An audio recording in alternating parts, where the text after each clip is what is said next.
Spiderman brand new day அந்த மூவிக்கான shooting ரொம்ப வேகமாக சூப்பராக நடந்துகிட்டு இருக்கு. நீங்கள் இப்போதைக்கு நிறையா பிக்சர்ஸை லீக் பண்ணதை பார்த்துருக்கலாம். ஒரு சில ஃபேன்ஸ் வீடியோவே எடுத்து இப்படி தாண்டா ஷூட்டிங் இருக்கிறாங்க அப்படிங்கிற மாதிரி ஆன்லைனில் போட்டு தாக்கி எடுத்துக்கிட்டு இப்போதைக்கு செண்டையா அந்த மூவியில் இருக்காளா இல்லையா அப்படிங்கிற நிறையா ரூமர்ஸ் வந்துகிட்டு இருந்துச்சு. பட் இப்போதைக்கு இந்த மூவியில் அவங்க இருக்காங்க அப்படிங்கிறத அஃபிஷியலாகவே கன்ஃபார்ம் பண்ணிட்டாங்க. அந்த பிக்சரும் லீக் ஆகிருக்கு. பட் இந்த மூவியில் அவங்க ஒரு முக்கியமான ரோல் பண்ணுவாங்க. பட் அவங்களுக்கான ஸ்க்ரீன் டைம் ரொம்ப ரொம்ப கம்மியாக இருக்கும் அப்படிங்கிற மாதிரி சொல்லியிருக்காங்க. இன்னும் சில ரூமர்ஸ் என்ன சொல்லிட்டு இருக்குன்னா, செண்டையா இந்த ஒரு மூவியில் மட்டும்தான் வருவாங்க, இதுக்கப்புறம் வரப்போகிற எந்த ஸ்பைடர்மேன் மூவிலேயே அவங்க வரப்போகிறதில்ல அப்படிங்கிற மாதிரி சொல்லியிருக்காங்க. இதுக்கான காரணம் ஸ்பைடர்மேன் மொத்தமாக அவங்கள விட்டு விலகிடுவாங்க, இதுக்கப்புறம் ஒரிஜினல் எம்ஜே வரப்போகிறாங்க அப்படிங்கிற மாதிரி சொல்கிறாங்க. பட்டு எப்படி இந்த கதையை கொண்டு போகிறாங்கன்னு தெரில. சாடி சிங்கும் இந்த கேரக்டருக்கு தான் வந்திருக்காங்க. அவங்க தான் அடுத்த எம்ஜே, அதாவது ஒரிஜினல் எம்ஜே வரப்போகிறாங்க.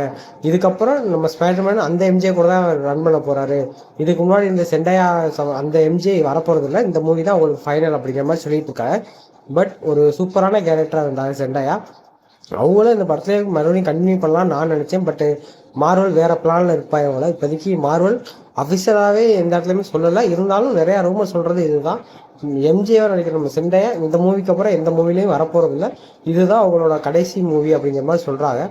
பட் ஓரளவுக்கு கதையை டிஃப்ரெண்ட்டாக கொடுத்தா நல்லா இருக்குன்னு தான் நம்புகிறேன். ஏன்னா செண்டையாக்கு இது வரைக்கும் கொடுத்த எல்லா கதையுமே சூப்பராக இருந்துச்சு. இப்போதைக்கு அவங்க நம்ம ஸ்பைடர்மேனை விட்டு விலகி இருக்கிறத அஃபிஷியலாகவே நீங்கள் இதுக்கு முன்னாடி அந்த படத்தில் பார்த்துக்கலாம். ஸோ அப்படி விலகுனவங்க இதுக்கப்புறம் வராமலே இருக்கலாம் அப்படிங்கிற மாதிரி முடிவெடுத்துட்டாலும் எனக்கு தெரியல. நம்ம எம்ஜி அண்ட் ஸ்பைடர்மேன் 2 பேரும் மே பார்க்கரோட கல்லறையில் மீட் பண்ணுற மாதிரி தான் சீக்வன்ஸ் போயிட்டுருக்கு. அந்த செட்பிக்ஸ் தான் இப்போதைக்கு லீக் ஆகிட்டு இருக்கு. ஸோ அடுத்தடுத்த செட்பிக்ஸ் வந்தால் தான் எந்தெந்த படம் எதை நோக்கி போக போகுது, எந்த மாதிரி அமைய போகுது அப்படிங்கிறத பார்க்க முடியும். ஸோ இந்த செட்பிக்ஸ் எல்லாம் பார்த்தவங்க இந்த செட்பிக்ஸை பார்த்தா உங்களுக்கு என்னென்ன தாட்ஸ்லாம் வந்துச்சு அப்படிங்கிறத கீழே கமெண்ட் பண்ணிட்டு இந்த வீடியோ பிடிச்சிருந்தா லைக் பண்ணுங்கள், சப்ஸ்கிரைப் பண்ணிக்கோங்க. நம்ம அடுத்தடுத்த வீடியோவில் பார்க்கலாம். பாய்.